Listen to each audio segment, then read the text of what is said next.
प्रणाम आर the lotus feet of the divine mother करुणामयी माँ परम प्रभु श्री अरविंद उपस्थित समस्त मातृ सन्तान आज जो आलोचनार प्रसंगटी अच्छी माँ भारत को आसिले कहीं अपांकर प्रश्न भारी वास्तव प्रश्न समस्त मन में प्रश्नटा उठा उचित भी आ भल भाव आम जाना दरकार भी। तो गोटे कथा हूँ आम माँ किए बोली कौन बुझीचु माँ जे दिव्य जननी से आरंभ ही दिव्य जननी आम भितर केबे भी ए प्रकार धारणा रहा उचित नुहे जे माँ साधना कले साधना करिकी भगवत उपलब्धि कले तापर भगवान सहित एकाकार हेले तापर से दिव्य जननी हेले यही जो धारणा एडा प्रकृति में भूल धारणा कारण माँ प्रथम ही दिव्य जननी आम मनुष्य जेतु मन स्तर में बुझुचु तेणु माँ को भिन्न भिन्न भाव में व्यक्त कर दौच प्रकाश करुचु भाषा कहूँ किंतु प्रकृत कथा जे माँ होचंती मूलरू दिव्य जननी तेणु संसार को अवतार मान आसती कौन पे आसती ना आमको चेतनार गोटे पावछु आउ गोटे पावछु उठे नापे आसती और शेष में परमंक सहित आमको साक्षात कराती परमंक सानिध्य आमको आणती एवं परमकर सकल प्रभाव को आम भितर क्रियाशील कराती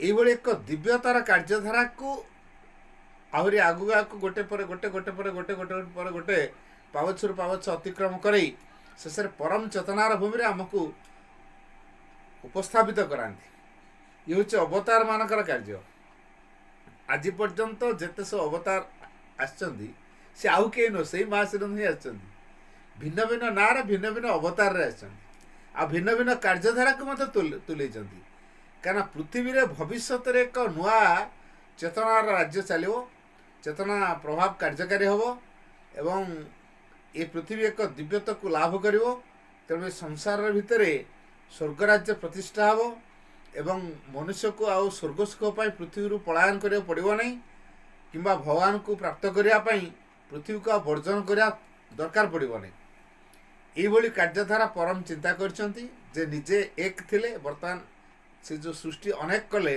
तारी भितर से संयुक्त होकर रहिले और से संयुक्त होता भितर से बाहर को प्रकाश पाइबे तेणु एक भगवान अनेक रूप में प्रकाश पाइबे अनेक भगवान हेबे सबुरी भितर भगवान परिप्रकाश हेबे पृथ्वी रे ये जो दिव्यतार प्रभाव कार्यकारी हम ताको माँ ही तुलेबे कारण माँ हूँ निजे परमंकर कार्यकारिणी शक्ति तेणु गोटे उच्चतर मन थिबा व्यक्ति जो व्यक्तिर मन हो उच्चतर स्तर सीटे उच्चतर चिंताधारा को कार्यकारी करे तेणु माँ से फ्रांस पेरिस सहर को बाछिले पुणे इंडिया तो जन्म नहीं पारि था पेरिस को कहीं बाछिले कारण पेरिस आ इंडिया भितर यदि आम तारतम्य देखा गोटे है प्राच्य आ गोटे पाश्चात्य माँ हेले पाश्चात्य श्री अरविंद हेले प्राच्य तेणु प्राच्य और पाश्चात्यर एक हम मिलन हम अर्थ प्राच्यवासी माने बेसी गुरुत्व देले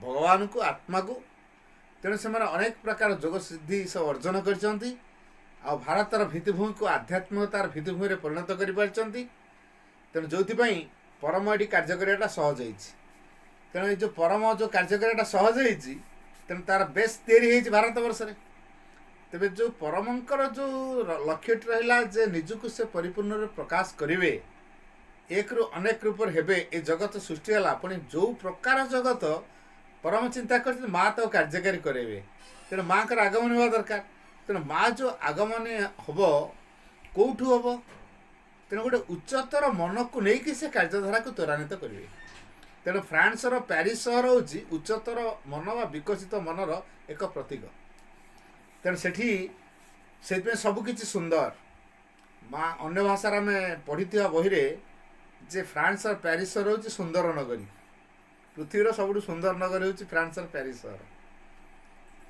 तेणु से सब माइंड डेभलप्ड हायर माइंड रे सब अनेक था तेणु ये उच्चतर मनरू ही कार्यधारा आरंभ हम तेणु माँ से फ्रांस पेरिस सहर को बाछिले प्रकृत में माँ जो पेरिस सहर को बाछिए पुणी पुणी तो माँ और बापा बाछिबे किए तांको बापा हब किए तांको माँ हब। तेणु माँ प्रकृति होउचंदी फ्रांस रो जन्म हवा पूर्वरु तांकर जे बापा एवं माँ से होउचंदी इजिप्ट रो फारो राजवंशीय। तेणु माँ फ्रांस रो जन्म नवा को चिंता करचंदी। तेणु ता पूर्वरु फ्रांस रे जन्म नवा पूर्वरु गोटे वर्ष पूर्वरु तांकर बापा माँ को भितर निर्देश होइछि जे तमे फ्रांस रो पेरिस को जाओ। तेणु तांकर बापा मोरिस अल्फासा एवं माँ माथिल्दे इस्मालोन को निर्देश आला। तेणु से माने पळेले फ्रांस रो पेरिस को जिबार गोटे वर्ष परे माँ जन्म नहीं। तेणु माँ प्रकृत वंश परिचय यदि आम हिसाब करवा से होती फ्रांस पेरिस रे जदिओ जन्म नहीं कि सी हूँ प्रकृत राजवंशीय इजिप्टर फारो राजवंशीय। तांकर माइंड बहुत डेभलप्ड। तेणु से आध्यात्मिक कार्यधारा त्वरान्वित हम। इतने माँ फ्रांस पेरिस सहर को बाछी। तापरे पिला दिनरू माँ जेहेतु दिव्य जनानी मानव रूप में आसछंती पृथ्वीर सकल दायित्व तांको ऊपर न्यस्त अच्छी। तेणु सबू पृथ्वीर कोण अनुकोण रे कौन कौन घटुची आखि बुझीदेले से सबू किसी को देखिपारती। तर बड़े इंटरेस्टिंग कथा कहूँ जो माँ छोट होता जड़े सांग आसी पहुँचले मीरा कहले मीरा चल आज सिनेमा देखी जावा। माँ कहले कौन सिनेमा देखेब ये चलचित्र गुड़ाक जो चलती अवस्था देखेब सीटा मु देखा जी मु पूरा सब समय वास्तव जिनस देखुची ताठू कौन ये चलचित्रटा बेसी प्रभावशाली। तेणु जो माँ छुआ दिन वास्तव जिनस पृथ्वीर कोण अनुकोण रे कौन कौन होउची कहा भितर कौन होउची सबु कथा प्रति मुहूर्त देखुंट जानुंट ताकू सिनेमा किए आनंद दब। तेणु सिनेमा आनंद दे पारला ना। तेणु से मना करदे। तेणु छुआ दिन जेहेतु पृथ्वीर सकल भार को मुंडे सब गंभीर होगी पृथ्वीर कोण अनुकोण रे कौटी कौन हो सब देखुले और तार से अनुसार सबकि को सुव्यवस्थित करुले। तेणु ये जो भारटी न्यस्त अच्छी परमंकर कार्यधारा जो न्यस्त कराई तेणु सी से विषय बेसी व्यस्त था। तेणु से गंभीर होती तांकर मानुषी माँ माथिल्दे इस्मालोन ए कथाटी को सहजरे बुझीपारती ना। से देखती मो पिलाटा एत बयस है कथा हो कहूनी जाड़ी भाया होकर रोची कंदी भाया होकर रोची सब गंभीर सब चुपचाप मुहर हस ना सत्य कि गोटे चिंता भितर सब मग्न हो रही कौन एमती हो पिला भितर किसी से जानी पार न मानुषी मन सहज बुझी पार न थाए एवं प्रश्न करदे कौन एमती सब गोटे चुपचाप हो रोच सत्य सारा पृथ्वीर बोझटा मुंडेचु। ये जो मीरा हठात उत्तर दियंती हाँ मु पृथ्वीर बोझटा मुंडे मानुषी माँ कहीं सब रहस्य को बुझीपारे सी भाविले एटा गोटे परिहासजनक कथा भाया कहूँ। तेणु से गुरुत्व देले नहीं किंतु माँ को बहुत भल पाती मीरा को से बहुत भल पाती। एमती भाई भौणी लड़ाई करुवा समय थे भाई भाई भौणी भर तो लड़ाई हुए गेलरे सब लड़ाई लगती भाई भौणी रागी गोटे चेयर टे फोपाड़ देला माँ सौभाग्यवश तो बंचीगले चेयरटा बाजिलानी से गोटे कथा माँ माथिल्दे इस्मालोन कहले कौन छुआटा को मारिदेबू ना कौन बास ये गोटे वाक्य से दिन ठू मीरा उपर केबे हाथ उठे ना केबे नुह थटारे नुह कि रागरे नुह केबे हाथ उठे ना। तेणु तांकर जे आई जेजमा बोली आम जहाँ को तांका ना हूँ मीरा इस्मालोन। ये जो मीरा इस्मालोन से नातुणीर ना देते मीरा बोली आ मीरार प्रतिभा विषय रे से सूक्ष्म अनेक कथा जानी पारुथिले। से बौद्ध तीर्थ कोलंबो को जाइथिले कोलंबो किसी शिक्षा से करछंती बौद्ध प्रभाव भीतर से आछंती जहाँफल से नॉलेज भितर से जानी पारथिले जे मीरा दिने बहुत बड़ हम महान व्यक्तित्व परिणत हम। तेणु से मीरा नाटा सी देथिले मीरार अन्य ना हूँ समर्पण। ଯେ କୃଷ୍ଣଙ୍କ ପାଖରେ ପୂର୍ଣ୍ଣ ସମର୍ପିତ ସେ ହେଉଛନ୍ତି ମୀରା। ଏ ଛୁଆଟା ପୂର୍ଣ୍ଣ ସମର୍ପିତ ଭଗବାନ ପାଖରେ। ୟା ଭିତରେ ଭଗବତ ଦିବ୍ୟ ଗୁଣ ଧର୍ମ ଗୁଡ଼ାକ ସବୁ ଖୁନ୍ଦି ହେଇକି ରହିଛି। ତେଣୁ ଏ ପିଲା ଦିନେ ମହାନ ହେବ, ତେଣୁ ତା ନାଁଟା ସେଥିପାଇଁ ଦେଇଥିଲେ ମୀରା ବୋଲି। ମୀରା ଇସ୍ମାଲୁନ୍ ନାତୁଣୀର ନାଁ ଦେଲେ ମୀରା। ଆଉ ଆଙ୍କ ନାଁ ହେଉଛି ମୀରା ଆଲଫାସା। ଆମେ ଯେଉଁ ମାଆଙ୍କ କଥା କହୁଛେ ସେ ମା ହେଉଛନ୍ତି ମୀରା ଆଲଫାସା। ତେଣୁ ଏଇ ମୀରା ନାଁଟା ତାଙ୍କର ଜେଜେମା ଯିଏକି ମୀରା ଇସ୍ମାଲୁନ୍ ଦେଇଛନ୍ତି। ତେବେ ସିଏ ଯେହେତୁ ପିଲାଦିନଠୁ ଜାଣିଥିଲେ ଏ ପିଲାଦିନେ ମହାନ ହେବ, ସାରା ଜଗତକୁ ଆଲୋକିତ କରିବ, ଇଏ ଛୋଟକାଟିଆ ପିଲା ନୁହେଁ, ଅସାଧାରଣ ପିଲା ହେଲା। ତା ଭିତରେ ଅନକମନ୍ ୱିଟନେସ୍ ଅଛି, ଅର୍ଥାତ୍ ଯେଉଁ ଅସାଧାରଣ ବୁଦ୍ଧି, ବିଚକ୍ଷଣ ବୁଦ୍ଧି ତାଙ୍କ ପାଖରେ ଅଛି। ଆଉ ଇଏ ଅସମ୍ଭବକୁ ସମ୍ଭବ କଲା ଭଳିଆ ସାମର୍ଥ୍ୟ ଇଏ ସମର୍ଥ ପୁରା ଅଛନ୍ତି। ଏଇଟା ଜାଣିପାରିଥିଲେ ତାଙ୍କର ଜେଜେମା ମୀରା ଇସ୍ମାଲୁନ୍। ତେବେ ଯାହା ହଉ, ବୟସ ଲେଟ୍ ହେଲେ ବି ସେ 7 ବର୍ଷରେ ପାଠ ପଢ଼ିଲେ। ସେ ପାଠ ପଢ଼ିବା ଭିତରେ ତାଙ୍କର ଏଇ ଯେଉଁ ପ୍ରତିଭା, ଗୋଟେ ଇଂରାଜୀ ଗୋଟେ ପ୍ରୋଭର ଅଛି, ମର୍ଣ୍ଣିଂ ଶୋ ଦ ଡେ, ତୁଳସୀ 2 ପତ୍ରରୁ ବାସେ। ତେଣୁ ସେଇଭଳି ଏଇ ଯେଉଁ ମୀରାଙ୍କର ପ୍ରତିଭା ପିଲାଦିନଠୁ ପ୍ରକାଶିତ ହେଇଥିଲା। ସୁନ୍ଦର ସୁନ୍ଦର ଆର୍ଟ କରିବା, ହ୍ୟାଣ୍ଡୱାର୍କ ବନେଇବା, ଆଉ ଯେଉଁ କାମ କରୁଥିଲେ ପୁରା ନିଖୁଣ ଭାବରେ କରୁଥିଲେ, ପୁରା ମଜି ଯାଉଥିଲେ ସେ ସେଥିରେ। ଆଉ ତାଙ୍କର ଯେହେତୁ ଅସାଧାରଣ ବୁଦ୍ଧି, ବିଚକ୍ଷଣ ବୁଦ୍ଧି, ଗୋଟେ ଗୋଟେ ସମସ୍ୟା ଆସିଲେ କେମିତି ସମାଧାନ ସେ ଚଟାପଟ କରିଦେଉଥିଲେ। କାରଣ ଭିତର ସହିତ ସେ ସବୁବେଳେ ସମ୍ପର୍କିତ ଥିଲେ। ମା 4 ବର୍ଷ ବୟସରୁ ଧ୍ୟାନ କରିବା ଯାଉଥିଲେ, 5 ବର୍ଷରୁ ଯୋଗ ଭିତରେ ସେ ମଗ୍ନ ରହିଲେ। ତେଣୁ ସେ ଯୋଗ ଶକ୍ତିର ପ୍ରଭାବରେ ଭିତରେ ଅନେକ ସମସ୍ୟାକୁ ସେ ସମାଧାନ ସହଜରେ କରିଦିଅନ୍ତି। ତେଣୁ ଅନେକ ସେଥିପାଇଁ ବଡ଼ ବଡ଼ ଲୋକ, ତା ବୟସରୁ ଅଧିକ ଲୋକ, କିଛି ସମସ୍ୟା ହେଲା ସେ ମୀରାଙ୍କ ପାଖରେ ପହଞ୍ଚନ୍ତି ଏବଂ ମୀରାଙ୍କୁ ଯେତେବେଳେ ପଚାର ସେ ଚୁଟକିରେ ତା ସମାଧାନ କରିଦିଅନ୍ତି। ତେଣୁ ସେଥିପାଇଁ ମାଆକୁ ଅନ୍ୟ ଭାଷାରେ କୁହାଯାଏ ସ୍ପେନିକ୍ସ। ସ୍ପେନିକ୍ସ ମାନେ ରହସ୍ୟମୟୀ, ବଡ଼ ରହସ୍ୟପୂର୍ଣ୍ଣ କାର୍ଯ୍ୟ କରନ୍ତି। ଅସୀମ ଶକ୍ତିର ଅଧିକାରିଣୀ ସେ, ଯେଉଁଟା ସାଧାରଣ ଭାବରେ କେହି ତୁଲେଇ ପାରିବେନି, କିନ୍ତୁ ମୀରା ଏକୁଟିଆ ତାକୁ ସମାଧାନ କରିଦିଅନ୍ତି। ଏଇଭଳି ତାଙ୍କ ପ୍ରତିଭା ଦିନକୁ ଦିନ ଦିନକୁ ଦିନ ଦିନକୁ ଦିନ ବିକାଶ ହେଇ ଚାଲିଲା। 11 ବର୍ଷ ବୟସ ଯେତେବେଳେ ହେଇଗଲା, ସେତେବେଳେ ପ୍ରତିଦିନ ରାତିରେ, ଏଇଟା କଣ୍ଟିନ୍ୟୁ ଚାଲିଲା 13 ବର୍ଷ ବୟସ ପର୍ଯ୍ୟନ୍ତ, 11ରୁ ପୁରା 13 ବର୍ଷ ବୟସ ହେବା ପର୍ଯ୍ୟନ୍ତ ପ୍ରତିଦିନ ରାତିରେ ସେ ସ୍ୱପ୍ନ ଦେଖିଲେ।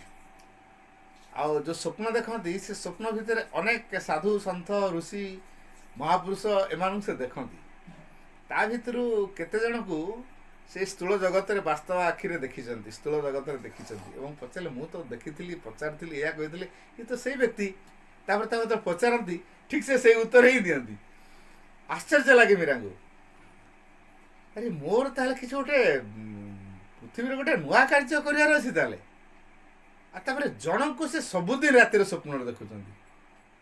ପୁଣି ମନରେ ପ୍ରଶ୍ନ ଉଠେ ଯେ ମୁଁ କାହିଁକି ୟାଙ୍କୁ ସବୁଦିନ ସବୁବେଳେ ରାତିରେ ଦେଖୁଛି ସ୍ୱପ୍ନରେ, ସିଏ କାହିଁକି ମୋ ସ୍ୱପ୍ନରେ ଆସୁଛନ୍ତି, ଇ କିଏ ସେ, କାହିଁକି ମୋ ପାଖକୁ ସ୍ୱପ୍ନରେ ଆସୁଛନ୍ତି, ଆଉ ମୁଁ ତାଙ୍କୁ ପ୍ରତିଦିନ ଦେଖୁଛି। ଅନ୍ୟମାନେ ସିନା କେତେବେଳେ କେମିତି, କିନ୍ତୁ ଜଣଙ୍କୁ ସବୁଦିନ ରାତିରେ ସ୍ୱପ୍ନରେ ଦେଖନ୍ତି।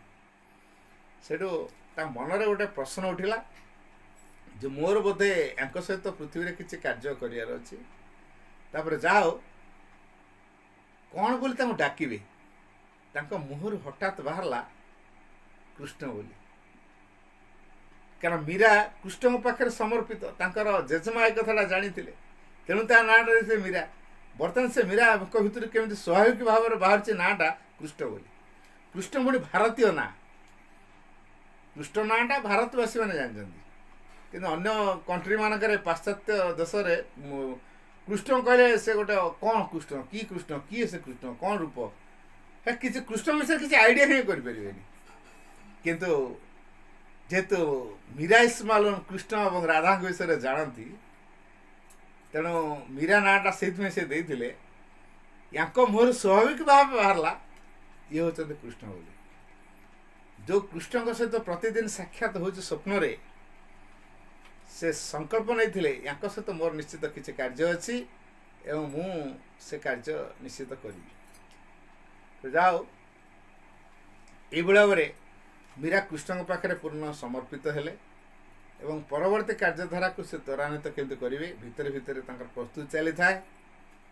ଅନେକ ଅସୁମାରୀ ପ୍ରଶ୍ନ ଆଧ୍ୟାତ୍ମିକ ଧାରାରେ ଯେହେତୁ ଯାଉଛନ୍ତି, ଅନେକ ଭଗବତ ଧାରାରେ ଜୀବନ ବଞ୍ଚିବା ପାଇଁ ଅନେକ ପ୍ରଶ୍ନ ତାଙ୍କ ମୁଣ୍ଡରେ ଉଠୁଥାଏ। ଏହି ସମସ୍ତ ପ୍ରଶ୍ନର ଉତ୍ତର ମଧ୍ୟ ସେ ପାଉଥାନ୍ତି ଏବଂ ଧୀରେ ଧୀରେ ତାଙ୍କର ଚେତନାଗତ ବିକାଶ ହେଇ ଚାଲିଥାଏ। ଏଇଭଳି ଚେତନାଗତ ବିକାଶ ଯେଉଁ ହେଇ ଚାଲିଥାଏ, ଶେଷରେ ଏମିତି ଏକ ସମୟ ଆସି ପହଞ୍ଚିଲା, ତାଙ୍କର ସ୍ୱାମୀ ସୌଭାଗ୍ୟକ୍ରମେ ପଣ୍ଡିଚେରୀକୁ ଆସିଥାନ୍ତି। ଯେଉଁ ପଣ୍ଡିଚେରୀ ସହର ଥିଲା ଫରାସୀମାନଙ୍କର ଉପନିବେଶ, ଫରାସୀ ସରକାରଙ୍କ ଅଧୀନରେ। ସେଠିକି ଭାରତୀୟମାନଙ୍କର କୌଣସି କର୍ତ୍ତୃତ୍ୱ ନାହିଁ। ଆଉ ଯେହେତୁ ଫରାସୀର ଗୋଟେ ପାର୍ଟ ହେଉଛି ଏଠି ପଣ୍ଡିଚେରୀଟା, ସେଠି ଜଣେ ଶାସକ ହିସାବରେ ରହିବା ଦରକାର, ରିପ୍ରେଜେଣ୍ଟେସନ୍ କରିବେ। ତେଣୁ ତାଙ୍କର ସ୍ୱାମୀ ସେଥିପାଇଁ ଆସିଥାନ୍ତି ଏବଂ ସେ ଶ୍ରୀ ଅରବିନ୍ଦଙ୍କୁ ସାକ୍ଷାତ କରିଥିଲେ। ଶ୍ରୀଅରବିନ୍ଦ ସେତେବେଳେ ପଣ୍ଡିଚେରୀରେ ଥିଲେ। ପଣ୍ଡିଚେରୀରେ ଥିଲେ ଠିକ୍ ତ ବଡ଼ ଶିକ୍ଷିତ ଯୋଗୀ, ICS ପାଇଛନ୍ତି। ଏଭଳି ଶିକ୍ଷିତ ବ୍ୟକ୍ତିମାନେ ଚାକିରି ବାକିରି ଛାଡ଼ି ଯୋଗ କରନ୍ତି, ସାଧାରଣ ମାମୁଲି ଲୋକଙ୍କ ଭଳିଆ ଜୀବନ ବଞ୍ଚିପାରନ୍ତି। ଏତେ ସାଧା, ଏତେ ସାଧାସିଧା ଲୋକ, ଆଉ ବହୁତ ଉଚ୍ଚକୋଟୀର କଥା ବି କହୁଛନ୍ତି। ତେଣୁ ଶ୍ରୀ ଅରବିନ୍ଦଙ୍କର ପ୍ରତ୍ୟେକଟି କଥା ତାଙ୍କ ଭିତରେ ଗୋଟେ ଆଲୋକପାତ କଲା। ଅତ୍ୟନ୍ତ ଖୁସି ହେଇଥିଲେ ଶ୍ରୀମାଙ୍କର ଯେଉଁ ସ୍ୱାମୀ ପଲ୍ ରିଚାର୍ଡ। ସିଏ ଯାଇକି ମୀରାଙ୍କୁ କହିଲେ ଯେ ମୁଁ ପଣ୍ଡିଚେରୀରେ ଜଣେ ଯୋଗୀଙ୍କୁ ଦେଖିଛି, ଆଉ ଏଇ ଯେଉଁ ଯୋଗୀ ଜଣେ ଉଚ୍ଚଶିକ୍ଷିତ ଯୋଗୀ, ଆଉ ତାଙ୍କର କଥା ଗୋଟେ ନିଆରା। ମୁଁ ଏତେ ଜ୍ଞାନ ଅନ୍ୟ କାହାଠୁ ପାଇପାରିନି। ସେ ତାଙ୍କର ପ୍ରତ୍ୟେକଟି କଥାରେ, ବାକ୍ୟରେ ବହୁତ ପ୍ରଭାବ ଅଛି। ତେଣୁ ସେ କ'ଣ କଲେ, ମା ଏଠୁ ଗୋଟେ ନକ୍ସା ଆଙ୍କିକି ଦେଲେ, ଯେଉଁଟାକି ଶ୍ରୀ ଅରବିନ୍ଦଙ୍କର ସିମ୍ବଲ। ସେ ନକ୍ସାଟିକୁ ଧରି ପଲ୍ ରିଚାର୍ଡ ଆସିଲେ। ଦ୍ୱିତୀୟବାର ଯେତେବେଳେ ଆସିଥାନ୍ତି ଇଲେକ୍ସନରେ ଷ୍ଟାଣ୍ଡ କରିବା ପାଇଁ ଆସିଥାନ୍ତି, ସେ ସମୟରେ ମା ମଧ୍ୟ ଆସିବେ। ଏହି ସମୟରେ ସେ ଯେଉଁ ନକ୍ସାଟିକୁ ସେ ଧରିକି ଆସିଛନ୍ତି, ଶ୍ରୀ ଅରବିନ୍ଦଙ୍କୁ ଦେଖେଇଛନ୍ତି। ଶ୍ରୀ ଅରବିନ୍ଦ ନକ୍ସାଟା ଦେଖିଲା ପରେ ତାଙ୍କ 9 ମସିହାରୁ 1909 ମସିହାରୁ ତାଙ୍କର ଯେଉଁ କାର୍ଯ୍ୟ ଆଲିପୁର ଜେଲ୍ ଭିତରୁ ଯେଉଁ ନିର୍ଦ୍ଦେଶନା ହେଇଛି ଭଗବାନ ଶ୍ରୀକୃଷ୍ଣଙ୍କର, ଏବଂ ତାଙ୍କ ଭିତରେ ଯେଉଁ ସ୍ପିରିଚୁଆଲ୍ ଏକ୍ସପିରିଏନ୍ସ ଆସିଛି, ଆଧ୍ୟାତ୍ମିକ ଅନୁଭୂତି ଯେଉଁ ଆସିଛି, ତାକୁ ସେ ସବୁ ଗୋଟେ ବହିମାନଙ୍କରେ ସବୁ ଲିଖିତ ହେଇକି ରହିଛି। ତାକୁ କୁହାଯାଏ ରେକର୍ଡ଼ ଅଫ୍ ଯୋଗ। ସେ ରେକର୍ଡ଼ ଅଫ୍ ଯୋଗ ପୁସ୍ତକରେ ସବୁ ଲେଖା ହେଇଛି। ଏଇଟା ଅବଶ୍ୟ ସବୁଦିନ ଲେଖା ନୁହେଁ, ଏଇଟା ଡାଏରୀ ନୁହଁ। ଯେତେବେଳେ ଆଧ୍ୟାତ୍ମିକ ଅନୁଭୂତି ଆସେ ତାକୁ ସେ ଲେଖନ୍ତି। ସେସବୁ ଲେଖା ଗୁଡ଼ାକ ରେକର୍ଡ଼ ଅଫ୍ ଯୋଗ ବହିରେ ଅଛି। ଏବଂ ଏଇ କାର୍ଯ୍ୟଧାରାକୁ ତ୍ୱରାନ୍ୱିତ କରିବାକୁ ହେଲେ ସ୍ୱୟଂ ଦିବ୍ୟଜନକୁ ପୃଥିବୀକୁ ଆସିବାକୁ ପଡ଼ିବ। ଭିତରେ ଭିତରେ ତାଙ୍କ ପ୍ରାର୍ଥନା ଚାଲିଥାଏ ଯେ ଦିବ୍ୟଜନ କେବେ ଆସିବେ ପୃଥିବୀକୁ, ଏ କାର୍ଯ୍ୟଧାରାକୁ ସେ ତ୍ୱରାନ୍ୱିତ କରିବେ।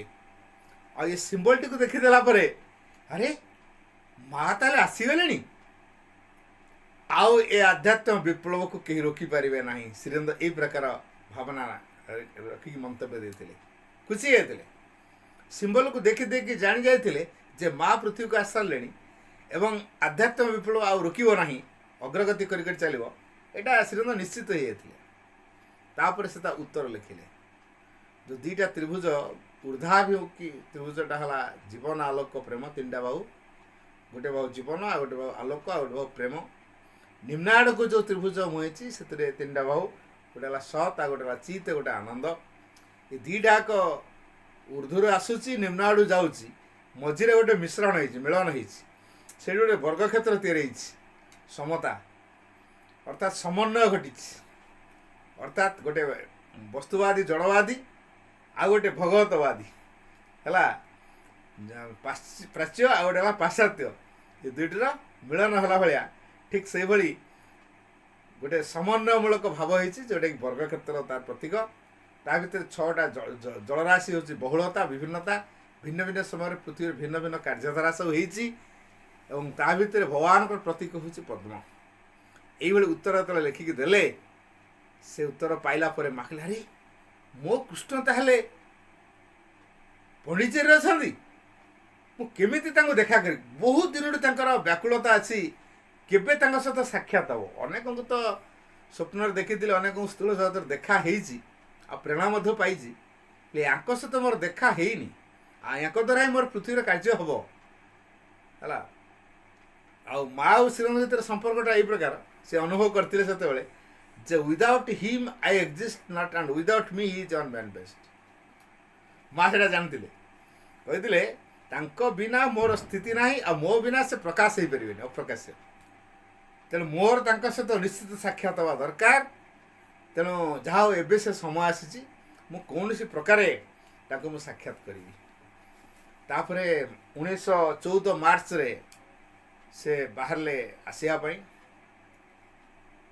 1914 ମାର୍ଚ୍ଚ 3 ତାରିଖରୁ ତାଙ୍କର ବ୍ୟାକୁଳତା ଆସିଗଲା। ସେ ଯେଉଁ ଜଡ଼ ବସ୍ତୁମାନଙ୍କ ସହିତ ବ୍ୟବହାର ତାଙ୍କର ଥିଲା, ଇଭିନ୍ ଚାମଚ, ଡଙ୍କି, ବାଲ୍ଟି, ସପ, ଆମ ଘରେ ଯାହା ଯାହା ଜିନିଷ ସବୁ ବ୍ୟବହାର କରୁଛୁ ତାଙ୍କ ପାଇଁ ବି ପ୍ରାର୍ଥନା କଲେ। ଏବଂ ଦୈନଲିପି ଲେଖୁଥିଲେ, ସେ ଯେଉଁ ଖାତା ଡାଏରୀ ବୋଲି ଆମେ କହୁଛେ ଏବଂ କଲମ କଥା କହୁଛେ, ତାଙ୍କ ପାଇଁ ବି ପ୍ରାର୍ଥନା। ସେ ପୁଣି ଏମିତି ପ୍ରାର୍ଥନା, ହୁଏତ ମୁଁ ଆଉ ଫେରିବି କି ନାହିଁ ମୁଁ ଜାଣେ ନା, କିନ୍ତୁ ଏଇଟା ବୋଧେ ମୋର ଶେଷ ଲେଖା ହେଇପାରେ। ପୁଣି ଯେଉଁମାନଙ୍କୁ ଚିହ୍ନି ନାହାନ୍ତି ତାଙ୍କ ପାଇଁ ବି ପ୍ରାର୍ଥନା। ପରିବେଶରେ ଯେଉଁ ଗଛଲତା ଦେଖୁଥିଲେ ତାଙ୍କ ପାଇଁ ପ୍ରାର୍ଥନା।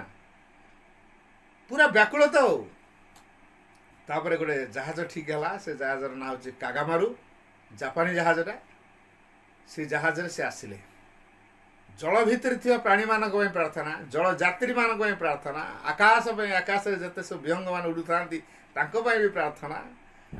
ତେଣୁ ଚାରିଆଡ଼େ ଯାହା ଯାହା ପ୍ରତି ତାଙ୍କର ଦୃଷ୍ଟି ପଡ଼ୁଥାଏ, ଚିହ୍ନା ଅଚିହ୍ନା ସହିତ କିଛି ମତଲବ ନାହିଁ, ସମସ୍ତଙ୍କ ପାଇଁ ସେ ଖାଲି ପ୍ରାର୍ଥନା କରି ଚାଲିଥାନ୍ତି, ଖାଲି ପ୍ରାର୍ଥନା କରିଛନ୍ତି। ମାନେ ଭଗବାନଙ୍କ ପାଖରେ ସେ ପୂର୍ଣ୍ଣ ମାତ୍ରାରେ ସମର୍ପିତ ହେଇଯାଇଛନ୍ତି। ବର୍ତ୍ତମାନ ସମସ୍ତଙ୍କର କଲ୍ୟାଣ ନିମିତ୍ତ ସେ ପ୍ରାର୍ଥନା କରିଚାଲିଛନ୍ତି, ସମସ୍ତଙ୍କର ସୁରକ୍ଷା ପାଇଁ ପ୍ରାର୍ଥନା କରିଚାଲିଛନ୍ତି।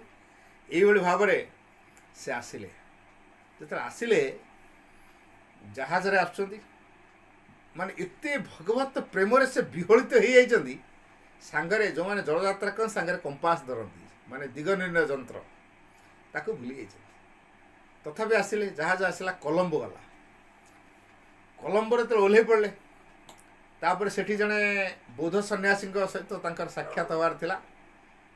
ଆଗରୁ ଖବର ଦିଆହେଇଥିଲା, କାହିଁକିନା ମାଆଙ୍କର ଯିଏ ଜେଜେମା ମୀରା ଇସମାଲ ଆଗରୁ କଲମ୍ବୋରେ କେତେ ଦିନ ଥିଲେ, ତେଣୁ ସେ ପରିଚିତ ଅଛନ୍ତି ଏବଂ ଖବର ପାଇଥିଲେ ଯେ ଏମିତି ଆସୁଛନ୍ତି ବୋଲି ମୀରା। ତେଣୁ ସିଏ ପୁରା ଅପେକ୍ଷା କରିଛନ୍ତି, କୌଣସି ପୁରୁଷ ଜଣେ ନାରୀକୁ ଦେଖା କରେ, ବୌଦ୍ଧ ଧର୍ମ ଭିତରେ ଅଛି। କିନ୍ତୁ ଗୋଟେ ଅଦ୍ଭୁତ ପ୍ରକାର କାର୍ଯ୍ୟଧାରା ହେଲା ଯେ ମାଆଙ୍କୁ ସେ ସାକ୍ଷାତ କଲେ ଏବଂ ବଡ଼ ଆପ୍ୟାୟିତ କଲେ ମଧ୍ୟ। ତାପରେ ଯାହା କିଛି ଦିନ ରହିଲା ପରେ ତାର ପୁଣି ସେଠୁ ଆପ୍ୟାୟିତ କରିସାରେ, ଯେମିତି ଯାହା ହେବା କଥା ଅତିଥିମାନଙ୍କୁ ଚର୍ଚ୍ଚା ସେ କଲେ। ତାପରେ ଟ୍ରେନ୍ ଯୋଗେ ଆସିବେ ପଣ୍ଡିଚେରୀକୁ। କିନ୍ତୁ ଟ୍ରେନ୍ ଟିକେଟ୍ ରାମେଶ୍ୱରମ୍ ପର୍ଯ୍ୟନ୍ତ ହେଇଛି, କିନ୍ତୁ ମେଡ଼ିକାଲ ସାର୍ଟିଫିକେଟ୍ ନାହିଁ, କାହିଁକିନା ସେ ସମୟରେ କଲମ୍ବୋରେ କଲେରା ରୋଗ ମାତିଥାଏ। ତେଣୁ ସାର୍ଟିଫିକେଟ୍ ପ୍ରଡ୍ୟୁସ୍ କରିବା ଦରକାର, କିନ୍ତୁ ମାଆଙ୍କୁ ଆଉ ସାର୍ଟିଫିକେଟ୍ ପ୍ରଡ୍ୟୁସ୍ କରିବାଟା ହେଇପାରିଲାନି। ସେ ସାର୍ଟିଫିକେଟ୍ କଲେକ୍ଟ କରିନାହାନ୍ତି, ତେଣୁ ଟ୍ରେନ୍ରେ ସେ ଆଉ ଯିବାଟା ହେଇପାରିଲାନି। ତେଣୁ ପୁଣି ବାଧ୍ୟ ହେଇକି ମାଆ କ'ଣ କଲେ, ଯେଉଁ ଜାହାଜଟା ଆସିଥିଲା ସେଇ ଜାହାଜଟା ସେଇପଟେ ଦେଇଗଲା। ତେଣୁ ସେଇ ଜାହାଜରେ ପୁଣି ମାଆ ଆସିଲେ, ଆସି ପହଞ୍ଚିଲେ ରାମେଶ୍ୱରମରେ। ରାମେଶ୍ୱରମରୁ ଟ୍ରେନ୍ ଯୋଗେ ଆସିଲେ ପଣ୍ଡିଚେରୀ। ପଣ୍ଡିଚେରୀରେ ପହଞ୍ଚିଗଲେ ସତ, କିନ୍ତୁ ଶ୍ରୀ ଅରବିନ୍ଦ କିଏ ଏବଂ କେଉଁଠି ରହୁଛନ୍ତି କିଛି ଜାଣନ୍ତିନି। ଗୋଟେ ଜାହାଜରେ ଆସୁଥିବା ସମୟରେ ତାଙ୍କର ଗୋଟେ ଅନୁଭୂତି କଥା ସେ ଲେଖିଛନ୍ତି ଯେ ଗୋଟେ ନୀଳ ଆଲୋକ ପଣ୍ଡିଚେରୀ ସହରରୁ ଆକାଶକୁ ପୁରା ଆଲୋକିତ କରୁଛି। ତାର ପ୍ରଭାବଟା ସମୁଦ୍ର ବକ୍ଷକୁ 10 ମାଇଲ, ମାନେ ପାଖାପାଖି 18 କିଲୋମିଟର ପର୍ଯ୍ୟନ୍ତ ପୁରା ଆଲୋକିତ କରିଦେଇଛି। ତାପରେ ସେ ଆଉ ଗୋଟେ କଥା ଅନୁଭବ କରୁଛନ୍ତି, ଯେମିତି ଚୁମ୍ବକ ଲୁହାକୁ ଟାଣେ, ସେ ଜାହାଜଟାକୁ ଯେମିତି ସେ କିଏ ଗୋଟେ ଟାଣି ଟାଣିକା ନେଉଛି। ଆଉ ଏ ଆକର୍ଷଣଟା ଯେତେ ପଣ୍ଡିଚେରୀର ନିକଟତର ହେଉଛି ସେତେ ସେ ଅଧିକ ଆକର୍ଷଣଟା ଅନୁଭବ କରୁଛନ୍ତି, ଜାହାଜଟା ଟାଣି ହେଇକା ଯାଉଛି। ତେଣୁ ଏଇଭଳିଆ ଏକ ଆକର୍ଷଣ, ଇଏ ହେଉଛି ଶ୍ରୀ ଅରବିନ୍ଦଙ୍କର ଫୋର୍ସ। ଏ ଯେଉଁ ଆକର୍ଷଣଟା ଇଏ ହେଉଛି ଶ୍ରୀ ଅରବିନ୍ଦଙ୍କର ଫୋର୍ସ, ତେଣୁ ଆକର୍ଷିତ କରୁଥିଲା। ଯାହା ହଉ ଶେଷରେ ରାମେଶ୍ୱର ଓହ୍ଲେଇ ଟ୍ରେନ୍ ଯୋଗେ ପଣ୍ଡିଚେରୀକୁ ଆସିଲେ ଏବଂ ସକାଳେ ପହଞ୍ଚିଲେ। 1914 ମସିହା ମାର୍ଚ୍ଚ 29 ତାରିଖ ସକାଳେ ସେ ପହଞ୍ଚିଲେ ପଣ୍ଡିଚେରୀରେ। ତାପରେ କେଉଁଠି ରହୁଛନ୍ତି, କ'ଣ କରୁଛନ୍ତି, ଜଣେ ବ୍ୟକ୍ତିଙ୍କୁ ପଚାରିଲେ ଯେ ଏଠି ଶ୍ରୀ ଅରବିନ୍ଦ କେଉଁଠି ରହନ୍ତି। ସେ ଦେଖେଇଦେଲେ ଯେଉଁ ଗେଷ୍ଟ ହାଉସ୍ଟା ରହୁଛନ୍ତି। ବାସ୍ ଏତିକିରେ ମା ତାଙ୍କ ପ୍ରତି ବହୁତ କୃତଜ୍ଞ ହେଇଗଲେ।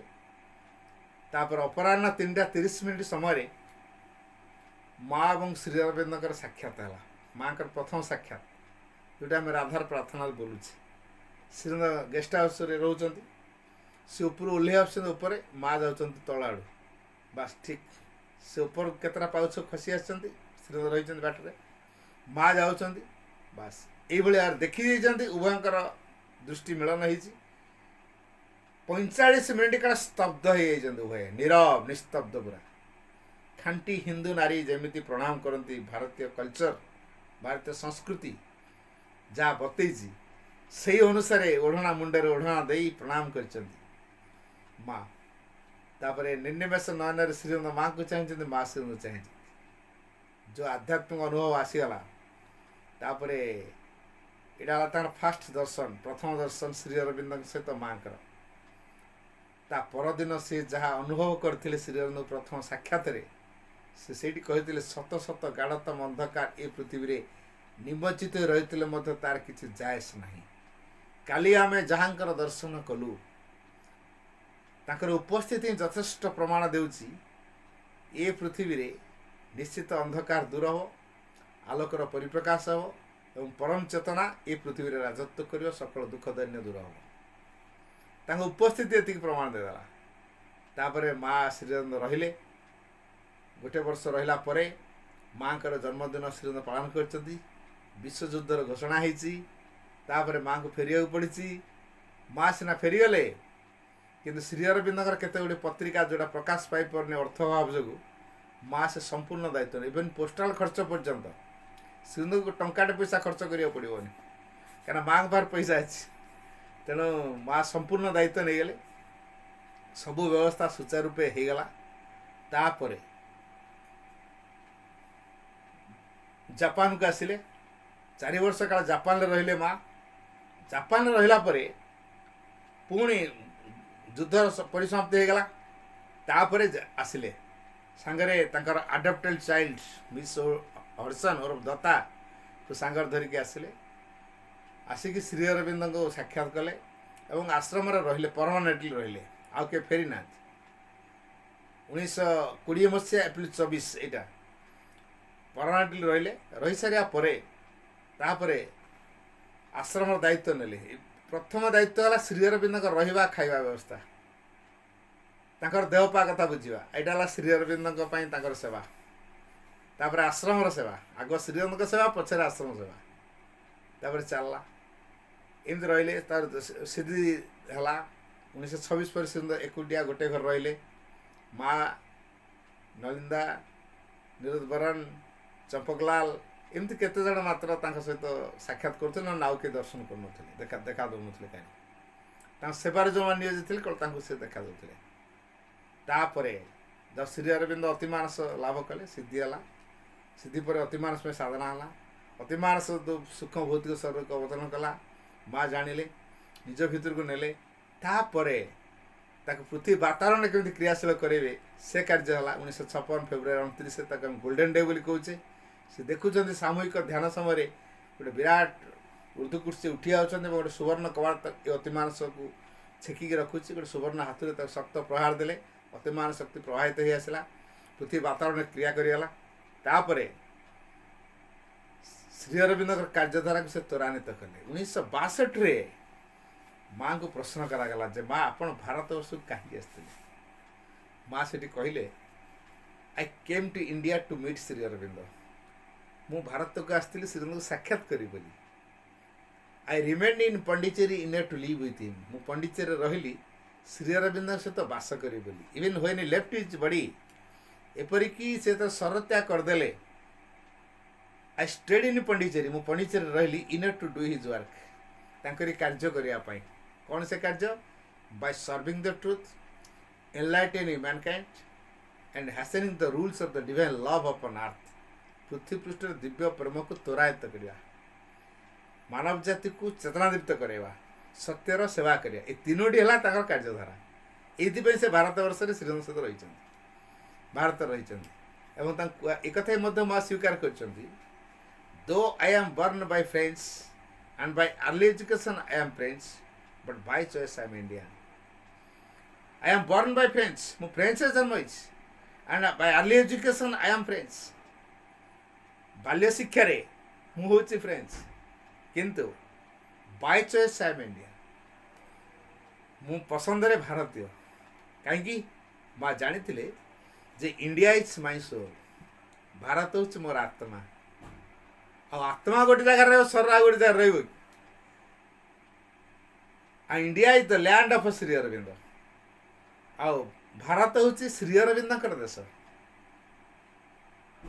आ इंडिया भितर एभली सामर्थ्य अच्छी समग्र पृथ्वीर भविष्य को से गठन कर the future structure of the world depends on India पृथ्वीर भविष्य गठन ये भारतवर्ष उपर निर्भर करे तेणु भारत को से माँ से बाछि नहीं पृथ्वीर भविष्य गठन दिव्य धारा पृथ्वी को गठन करने हेले भारत एकमात्र देश जोटा कि चूजन लैंड निर्वाचित देश पुणी किए बाची ना प्रभु बाची भारत वर्ष की परम निजे बाची भारत वर्ष की तेणु मुझे भारत वर्ष को आसी प्रभुंर कार्य को ये त्वरान्वित करी प्रभुंर संकल्प को अधूरा कार्य को पूर्ण करी अति मानस को नहीं आसे से सूक्ष्म भौतिक शरीर जगत रहीगले किंतु वास्तव कार्यधारा किए कर माँ करेंगे तेणु श्री अरविंद कार्य को जो अतिमानस जोगधारा को माँ त्वरान्वित करेंगे ये माँ भारत वर्ष को आसती अतिमानस प्रभाव में पृथ्वी को दिव्य करेंगे मानव को उत्तोलित करी परम चेतनार ताको उत्तोलित करेंगे एवं मानव को दिव्य मानव परिणत करेंगे बोली एवं सबरी भितर भगवान को अभिव्यक्त करने ये पार्थिव जीवन भितर दिव्य जीवन को रूपायित करने एवं मानव को दिव्य मानव परिणत करने पृथ्वी को दिव्यधारा तोलियापाई माँ कर भारतवर्ष को आगमन तेणु पृथ्वी को प्रत्याख्यान करार आवश्यकता नहीं बा स्वर्ग सुख आम कड़े व्याकुलित हबार ना ये पृथ्वी ही स्वर्ग हम तेणु इट निर्णय to leave the earth to find the divine तेणु पृथ्वी को प्रत्याख्यान करार आवश्यकता नहीं भगवान को आविष्कार करने तेणु पृथ्वी सब संभव हो पार तेणु पृथ्वी स्वर्ग सुख पाई हम पृथ्वी दिव्य जीवन लभ्य हम पृथ्वी मानव दिव्य मानव हो पार पृथ्वी परम चेतना को कार्यकारी कराव परम एपर्तन मनुष्यर मन द्वारा आम सब चलचे तेणु बर्तमान मनर भूमि काम करनी मनभूमि किसी हेनी बर्तमान आध्यात्म चेतनार कार्य हम परम चेतना पृथ्वी को राजत्व कर तेणु से कार्य को त्वरान्वित करने माँ भारतवर्ष को आसते धन्यवाद।